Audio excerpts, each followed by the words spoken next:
Hello everyone. So today we are going to discuss one more topic, which is comprehensions in Python. So this is whenever we write a code, so we sometimes we use for loop, sometimes we use list comprehension. So people sometimes get confused that what is the difference between these two and how we write those. So comprehension, if I say they basically we use just to generate a new sequence based on existing sequences. So existing sequences that we do have in Python are like lists, tuples, dictionary, set and all. So when we say comprehensions, you must have heard a lot about list comprehensions, dictionary and all. So they are the different type of comprehensions available in Python. So it is, you could say that it's basically a way of writing a concise code block to generate a sequence, which can be anything, like it can be a list, dictionary, set, or generator.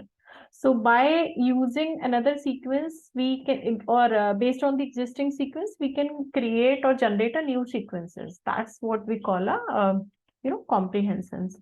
So Python supports four type of comprehensions that I already conveyed. So I'll try to cover up the examples for all, and we will start a bit with the coding. So let's start with the list comprehension first.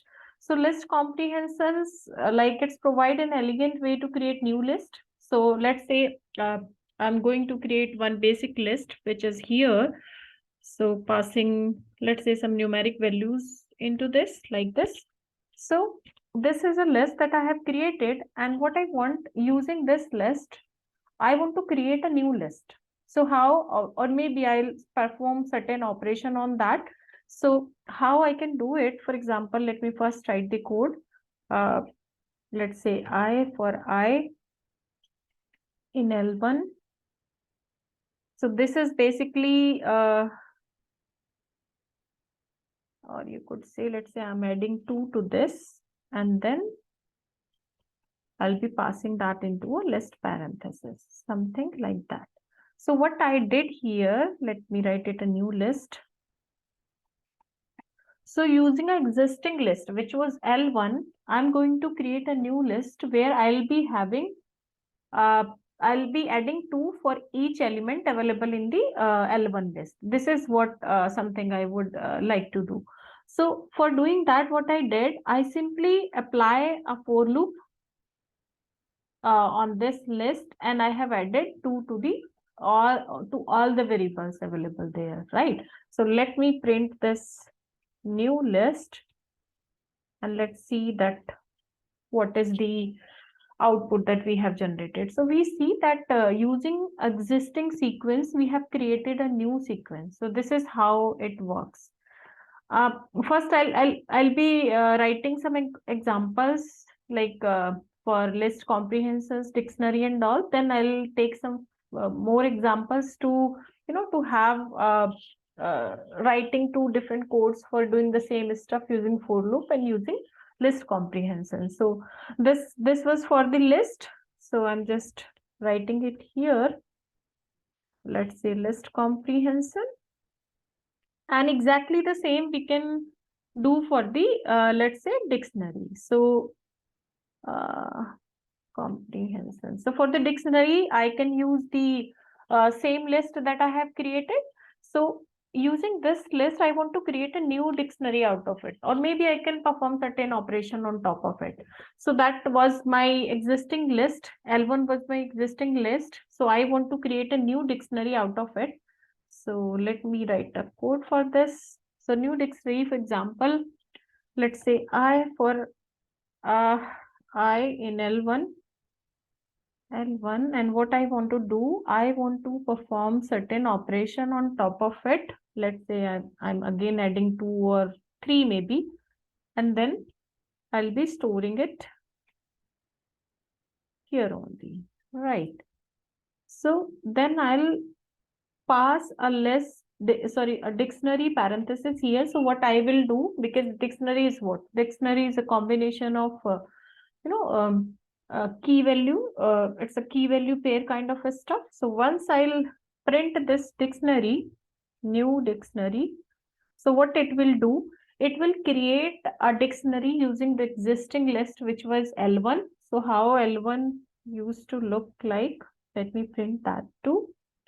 So here we see that is our existing list, and this is our dictionary in which I have added 3 to all the elements which were available there in that list. You see, this is okay. This is new dictionary I have created. So I passed I for I in this list, and okay, fine. So what it does basically, my I was, let's assume, let's create this L1, give it a different name because indexing should be start with the, 0, 1, and 2. So let me create a new list. So L2 will look something like this with the list comprehension itself. X for X in range. What range we can have? Let's say 5. And then, okay, so it will start from 0 only, correct. Otherwise, it was not looking good because basically what we consider indexing starts from 0 itself. So it was taking the by default element which was there in L1. So in L2, I have created a list using a range function in which I'm having all the elements which start from 0 and goes till 4. And then for L2, what I did for creating a dictionary, in that list, I have added 3. And I is like a temporary variable which will take an index out of it. So this way we will be having key and values. Key will be an index and values in which I am adding 3 to all the elements. So this is how this we have created a new dictionary out of an existing list.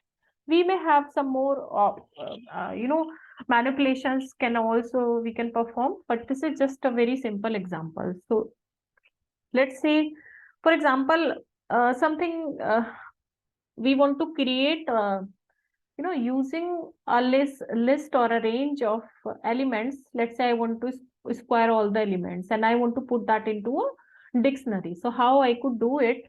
So for example, I want to do that for range for 1 to 5 only, let's say.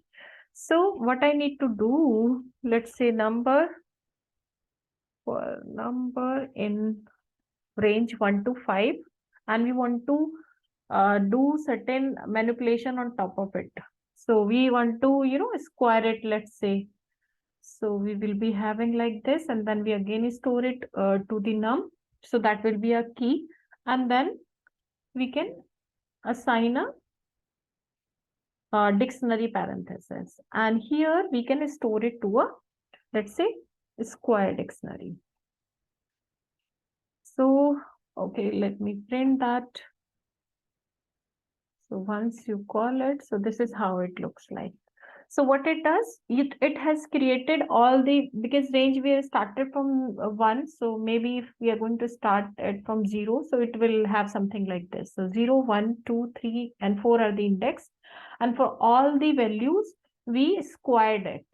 So that's a square dictionary. So if you check, if you see, that is the dictionary structure which we have created with a kind of dictionary comprehension using a range function. So we can apply something different also. Might be sometime it happens like we want to create let's say we have 2 different lists and we want to create a new dictionary out of it. One dictionary we will be considering as an index, and let's say elements are there in another dictionary, we are going to consider those as a value. So key value pair we need to create with 2 different lists. Sometime it happens, most of the time when we are working on real-time scenarios, we got certain stuff. So so I'm assigning, first I'm creating 2 lists. So let's give it a name list 1, and list 1 again with the list comprehension, X for X in let's say range 5, we could say, yeah, 0 to 5 it will create. So this is the one list that I have created. Another list I can have maybe It may be a month name. Let's say Jan, Feb, March, April. How many elements we created? We needed total 5. And May. Correct.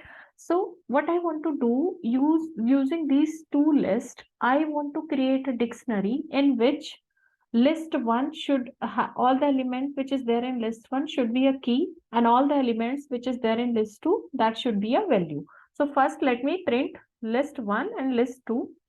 So you see how these two looks like. LST2. So this is the these are the two lists available. So I want to create a new dictionary out of it. So let me give it a name. New dictionary 1, for example. Dictionary we already created. So I need a key value pair in this. So we have a zip function. So I think I already have a recorded session for that. If not, you feel free to write in chat. So I'll explain that in detail. So how we could do it, for example, so first I need to, let's say, let me write the code first. So list 1, list 2, I want to zip the elements of these two lists, and I want to use those in key and value. I want to create key value out of it. So what I'll be doing, so this will zip the elements of list 1 and list 2 and store it in key and value. Then I can apply a for loop out of it. So how it gonna have key value for key value in this, and then we can pass a dictionary parenthesis out of it, and then I'm going to create a I'm going to print this new dictionary, new dict1.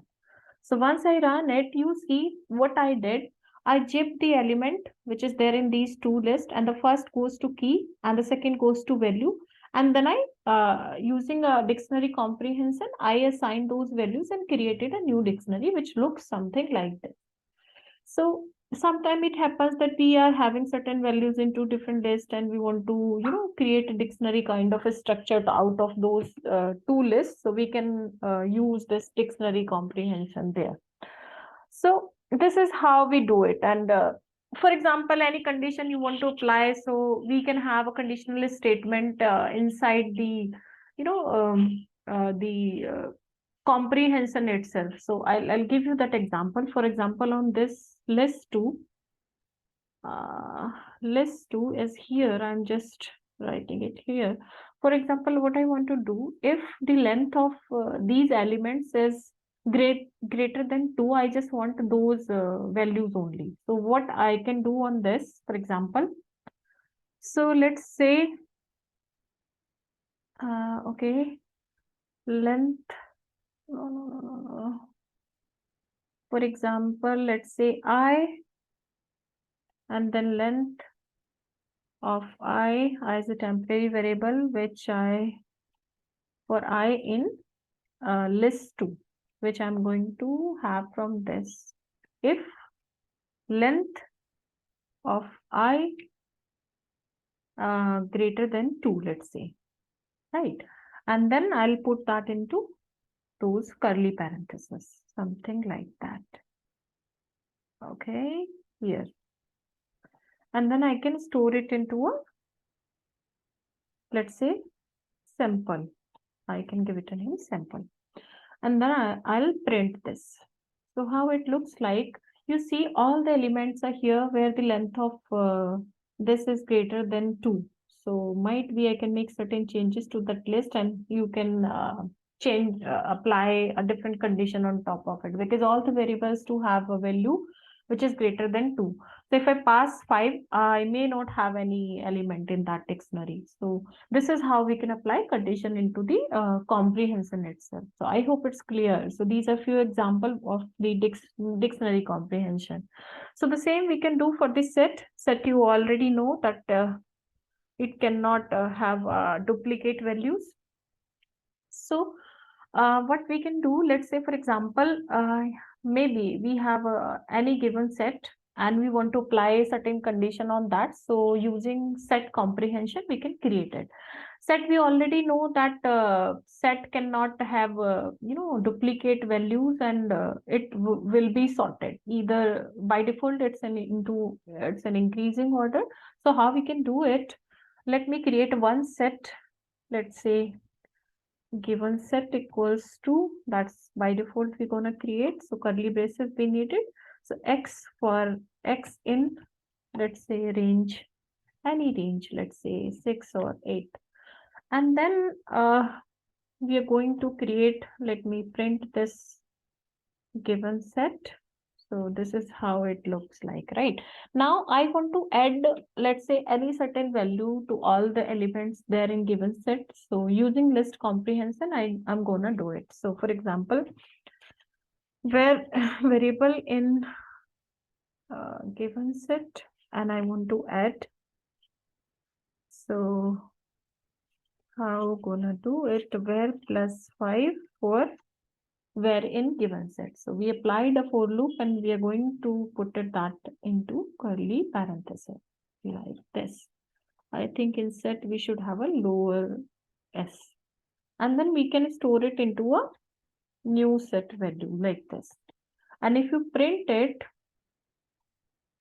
print new set, this is how it looks like. So what it did, it has added 5 to all the elements which was there in given set. So this is how we can apply certain operations on top of it. And the same thing, let's say now new generators can also be created using an existing list. So that those generators are memory efficient, as they allocate memory as the items are generated, instead of allocating it in at the beginning of when you initiate your program, right? So let's say this is your list, any list we can have, or we can create a new list as well. Let's say given list. So given list we can create using x, for x in range. So range we can have from, let's say, from 2 to 10, and with the steps of 2, or you could say the interval of 2. And then let's print that given list. And what we can do here, so we can simply, let's say, var 3 for where in given list. And we only difference with the generator is the difference of the parentheses. We pass these parentheses here. So let me write it. Okay. New value, or maybe whatever the name that you want to give, and then we store it, and now we're gonna print this, print new underscore value. So once you run it, so what is the mistake we did? Oh, we have to apply a for loop on top of it. So what we can do here, just give me a moment. So for I in new value, then print I comma, I'm going to suffice it. So I'll be writing like this, for I in new value I. Sorry. So where I think we should pass a space of it. So this is how it looks like. So what it has given, the list that we have created, it was all the numbers with the steps interval of 2, starts from 2 and goes till 9. So that was 2, 4, 6, 8, which we have created, and then we added 3 on top of it. So this is how it looks like, right? So we can consider some more example in which we can create an output, which let's say we can do the same stuff using a for loop, and we can do the same stuff using a list comprehension.